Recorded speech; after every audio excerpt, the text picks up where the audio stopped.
Maraming taong magaling magtama ng baybay sa wikang Ingles ngunit hindi maitama ang baybay sa sariling wika.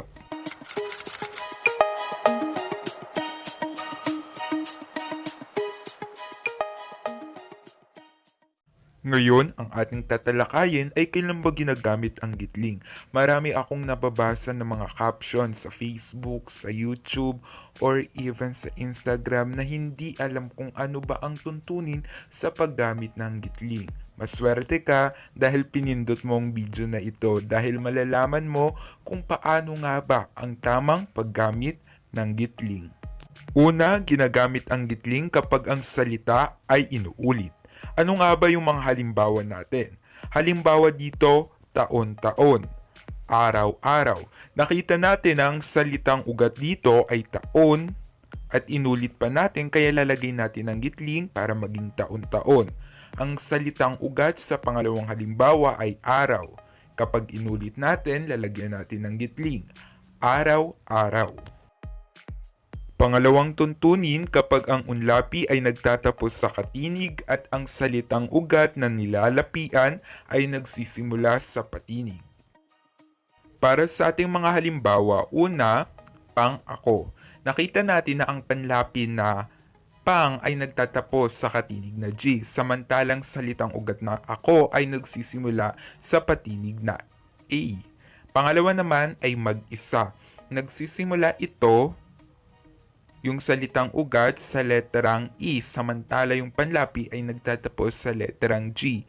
Hindi natin to maaaring ipagsama dahil magkakaroon to ng ibang kahulugan. Katulad nito, magiging yung pang-ako, magiging pangako. Yung mag-isa, magiging mag-isa. Kaya importante yung paglalagay ng gitling na hindi dapat maging isa yung pagbigkas sa kanila dahil mag-iiba yung kahulugan ng isang salita. Marami dito nagkakamali. Marami ako nakikita sa mga captions sa Facebook, sa YouTube.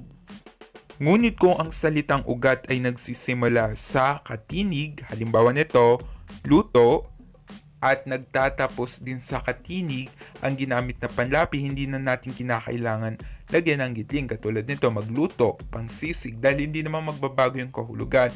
Ganoon din yung gagawin natin kapag nagsisimula sa patinig yung salitang ugat at nagtatapos din sa patinig yung ginamit natin panlapi katulad ng ika-apat. Hindi naman magbabago yung kahulugan nun.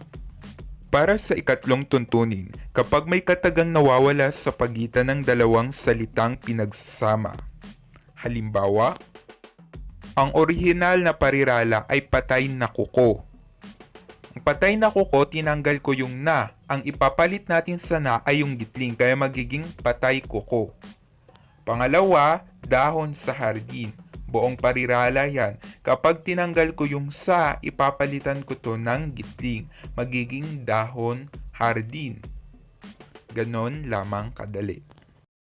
Pang-apat, kapag ang isang panlapi ay inilalapi sa unahan ng isang ngalang pantangi. Halimbawa, taga Quezon City. Ang Quezon City ay isang pangalang pantangi.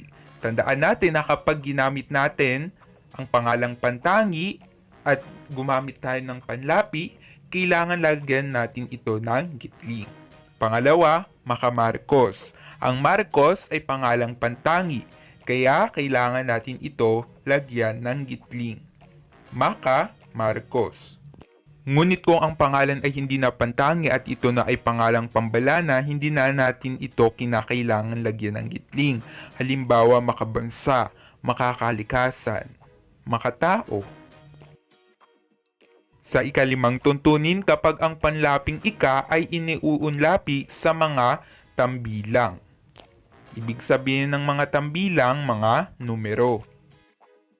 Makikita natin sa kaliwa nanditong numero, ika-siyam, ika-sampu. Dahil naka-numero ito, lalagyan natin ng gitling.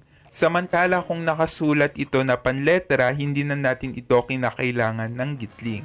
Ika-siyam, ika-sampu, ganito lamang kadali, di ba? Para sa ika-anim, kapag isinusulat ng patitik ang unit na fraction. Halimbawa, isang katlo or 1/3. Ang isang ay sa Ingles ay 1 at yung katlo sa Ingles ay 3. Makikita natin na linagyan natin ng gitling sa pagitan ng isang at ng katlo. Pangalawang halimbawa, 3 kapat or 3/4, ganun na rin, 3, tapos gitling, kapat. Makikita nyo na merong dash doon sa fraction. At parang isipin nyo na lang na pinalitan natin yung dash bilang gitling para mas madali yung matandaan. Para sa ikapitong halimbawa, kapag nananatili ang kahulugan ng dalawang salitang pinagtambal. Dalagang bukid. Makikita natin na meron tayong dalawang salitang makikita dito. Una, ang dalaga at bukid. At meron ito sariling kahulugan. Ang dalaga at bukid. Halimbawang pangusap, nakakita ako ng dalaga sa bukid. Meron silang sariling kahulugan kaya kailangan lagyan ng gitling upang manatili yung kanilang orihinal na kahulugan. Meron ditong dalawang kahulugan pa. Balat, sibuyas. Ibig sabihin dito, balat at yung sibuyas. Halimbawa, nakakita siya ng balat ng sibuyas. Merong sariling kahulugan. Una, yung balat, merong sariling kahulugan yan. Yung sibuyas, merong sariling kahulugan. Ngunit kung hindi natin ito lalagyan ng gitling, magkakaroon to ng ikatlong kahulugan o bagong kahulugan. Halimbawa, dalagang bukid o dalagang bukid.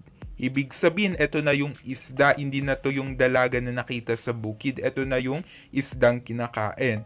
Balat sibuyas, hindi na ito yung balat ng sibuyas. Ibig sabihin, nagkaroon na ng bagong kahulugan na madaling mapikon o maapektuhan sa sinasabi ng iba.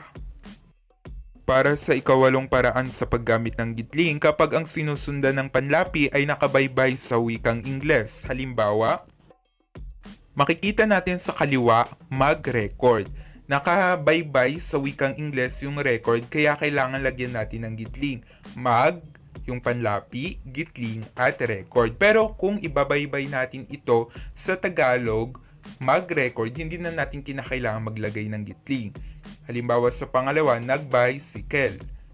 Bicycle, nakabaybay sa wikang Ingles. Kung ibabaybay natin sa wikang Tagalog, nagbisikleta. Hindi na kinakailangan lagyan ng gitling. Marami pa rin dito nagkakamali at sana marami kayong natutunan sa paraan kung paano ba gamitin ng tama at wasto yung mga gitling.